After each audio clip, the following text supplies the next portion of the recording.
heart sticker behind my head and my woman by my side. Tailpipes popping, the radio's rocking, country boy can survive. If you got a problem with that, you can kiss my country ass. Well, that didn't turn out how I expected. Hey guys, welcome back to yet another episode of your Left Turn Review. This is Fresh Racing here, and this weekend we were at Talladega, and we had a fucking hell of a weekend. So I had a pretty good weekend. I remember right before the Kentucky Derby was the Xfinity Race. I'll talk about the Derby real quick. And no, I didn't win any money. I think it was, what was the name? Something Dream won. And I bet on Classic Empire, and I came in fourth. But it was still fun. My buddy won, and yeah, Kentucky Derby is always, it's always good to watch some other racing with actual, animals, and it's a big deal, obviously in my state, and I love watching the Kentucky Derby. We always make a big deal out of it. But enough of that. Let's get into the Xfinity Race. We had guys like Sadler and Logano and just everybody out front early. I remember there was a caution in the middle of the first stage, I believe, with Ray Black Jr. I think he blew a tire. I don't really remember. I think there was a big wreck at 5 to go of the first stage. I was really surprised that there was going to be a big ass wreck this early. But yeah, I think it was Brendan Poole and Suarez that got into it. I think, yeah, I do have a clip of that. It's a pretty big wreck. I mean, for the first stage, I was surprised by this. Up car middle of the screen is Brendan Poole. Yeah, and it looked like Brendan just came up to try to get the side draft, and a lot of times what happens is the guy in the middle comes up to side draft, the guy on the top comes down to side draft, and next thing you know, they make a little bit of contact, and there they go. So yeah, that big ass wreck caused a red flag, and they got back going again, and Almirola won stage 1. And I remember during stage 2, there's not much to talk about. Logano was just sitting there just pushing everyone. It was pissing me off, and Allgaier was right behind him, and they were about the only ones that were really aggressive, I guess you'd say. But I don't know, I just don't like Logano. But then at the end of stage 2, we had yet another caution with, I think, Eric Almirola got into Ryan Reed, I believe. Yeah, and it just caused another clusterfuck. It was basically another big wreck that just took out a lot of cars. I mean, here you go.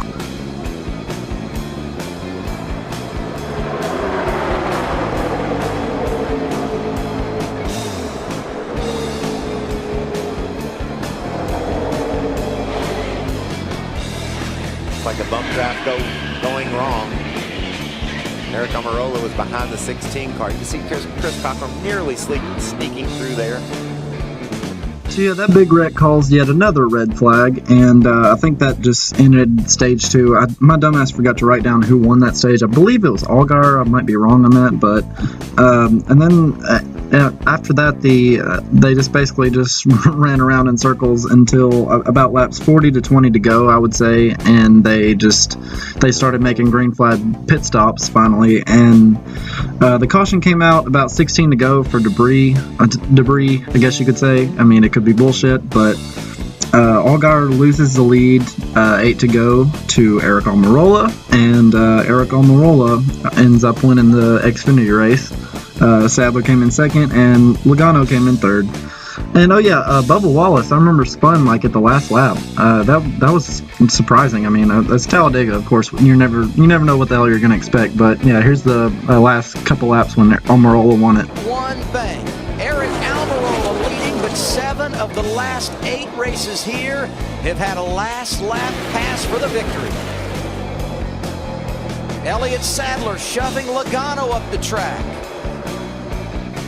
Almirola watching it all in his rearview mirror. He crosses over in front of Logano. 2 of those last lap passes, Adam, have been made by Elliott Sadler. Oh, they're crashing. There goes Darrell Wallace Jr. Hits the wall hard. If the caution comes out, we'd freeze the field, but no caution yet. We'll see if they let him race back. Ryan Sieg sliding through the grass. Almirola out front. That's Sadler behind him in the 1. Eric Jones getting aggressive inside of Allgaier. Here comes Sadler. Can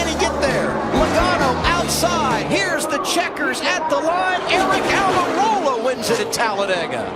I'm just so glad that NASCAR did not throw the caution at the end of that race and just be like, oh, nope, that's the end of the race. There's a wreck, so we're not going to go ahead and, have the end of the race. They actually went through and finished the race, so props to NASCAR at the end of that race. That proved to be a really good finish. So let's talk about the Monster Energy Series race. Ricky Stenhouse actually started out on the pole with Junior right next to him, and I remember the first stage with the Monster Energy Series. There's never anything that happens during the first two stages. It's been shit, constantly. During the Xfinity, there's been a couple things here and there for me to talk about, but. I remember Larson scraping the wall. He ended up blowing a tire like lap 16, but he ended up getting back in it. It wasn't that much damage for him to actually get out. Keselowski ended up winning stage 1. I remember Denny Hamlin stayed out and leads the beginning of the second stage. He decided to stay out during that stage, or the caution or whatever that comes out after the first stage. But there was another caution, I think lap 82, that was like maybe halfway through the second stage when Reed Sorensen blew a tire. So after that caution, I remember I think Hamlin ended up winning stage 2. Oh yeah, there was a badass battle between like Truex and Blaney. They ended up touching, but there was just a big ass pack of cars like at the end of stage 2, which made it kind of a good finish. For Talladega, it was what I wanted, and I got somewhat of a good stage finish. I guess for the second stage, it kind of delivered, but. Yeah, there was after that. I mean, there was just that constant run of just they were just battling out front. Just the line of cars. They were going 3 wide throughout the whole race, but there was just car after car, what you'd expect from Talladega, until I think around the green flag pit stops is when it finally started getting interesting. With I think it was laps 45 to 35 to go, and then. I remember the caution came out when Ryan Blaney ended up hitting the wall, I think around like lap 28 maybe, yeah. And that was when things finally started to get interesting. I mean, if you weren't watching the race like before that, you probably didn't miss much other than what I just talked about. But once that caution came out with Ryan Blaney, then things got really interesting. Here's Ryan Blaney hitting the wall, which I thought was going to cause a big one, but he got out of the way. Early, you can see Blaney on top of the schedule. There on the top of the track. The green car is a lap car. He squeezes in between, tries to squeeze in between the lap car and not making the pass. He got hit by the 17 when he was trying to squeeze in between Keselowski and the 23 car of Greg Aldi. So after Ryan Blaney hits the wall, they do literally like a couple laps, maybe 5 laps, and of course the ever so awaited big one happens, and let me tell you, it is a big one.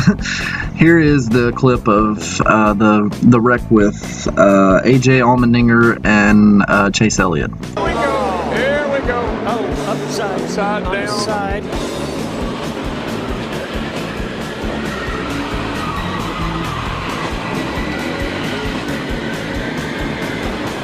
Well, AJ, that was a humdinger. Yes, it was, and that's there he is upside down, and I hope he's all right. I see him moving around in there. I don't think there's any issue with him.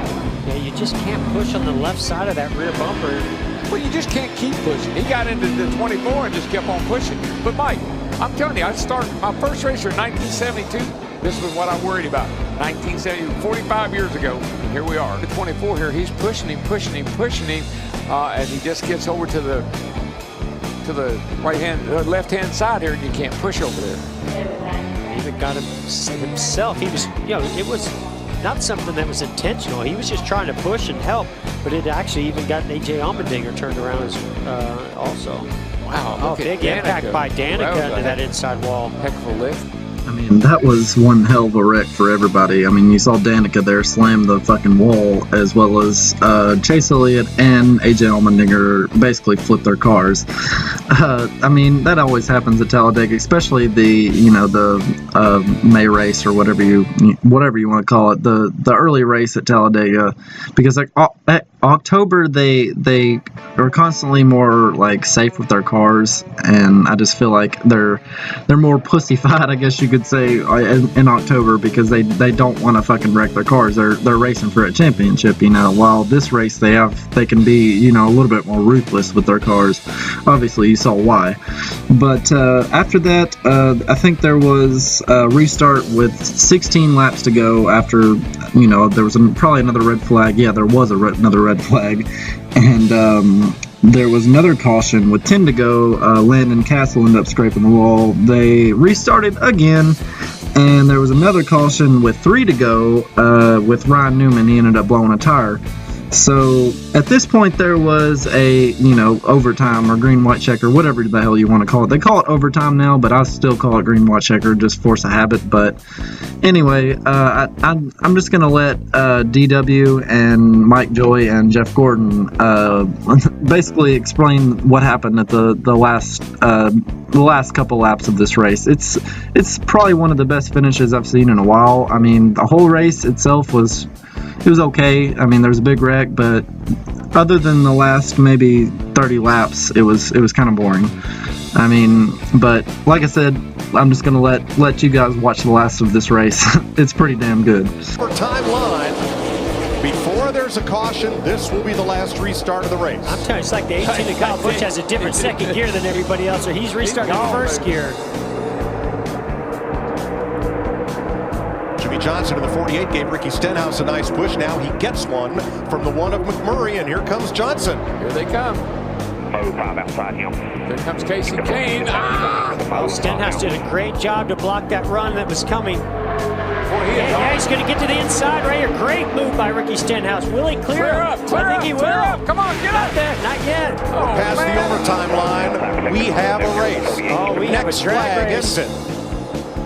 I tell you, I thought Stenhouse could have made a move up right there, but you can see he's pretty well. He's got some speed for he and the 718 are pretty equal. Fastest car here carries Busch up the race. White flag trying to end a 101 race winless streak for car owner Jack Roush is Ricky Stenhouse. Look at this, 4 wide. Everybody wants to get to the front. I just don't see how that's going to work out. Side drafter for McMurray on Casey Kane. He's going to get to the rear bumper or go in the middle between Jimmy Johnson and Kyle Busch.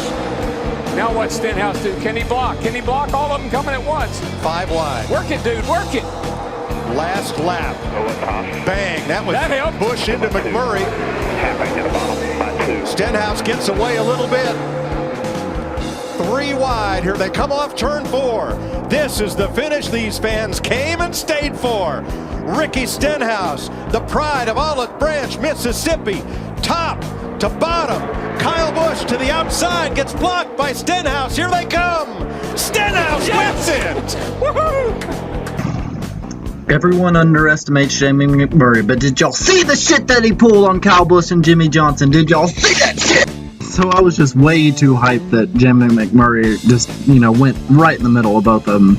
But you saw Ricky Stenhouse got the win and got his first win of the year, or first win ever, excuse me. It's about fucking time. I thought he already got a win by now, but no, that was his first win, and he kicked ass. I'm sorry. For him to get the pole and for him to actually block like that, I mean, props to him, man. I know everybody's sitting there talking about Larson and Chase Elliott, and nobody's talking about Ricky Stenhouse. I mean, I know he's been in the sport a little bit longer than them, and like I said, he should have already had a win by now, but, I mean, he's might be the next face of NASCAR. Y'all never know. I mean, these guys that are like in their 30s, maybe approaching their 40s, they're the new face of NASCAR. I don't know what this, you know, youngster.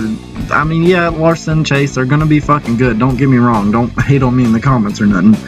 But there's some other guys that are gonna be the face of NASCAR, like Ricky and you know, Jamie McMurray and Larson. All of those guys. I don't know. I'm ranting too much. I'm going to end the video here. Thank you guys for watching. Don't forget to subscribe and like, and also follow me on Twitter at fresh_racing66. I kind of keep up to date with my videos and shit like that. So yeah, I will see you guys in the next video. Thanks for watching again, and peace out. You can kiss my country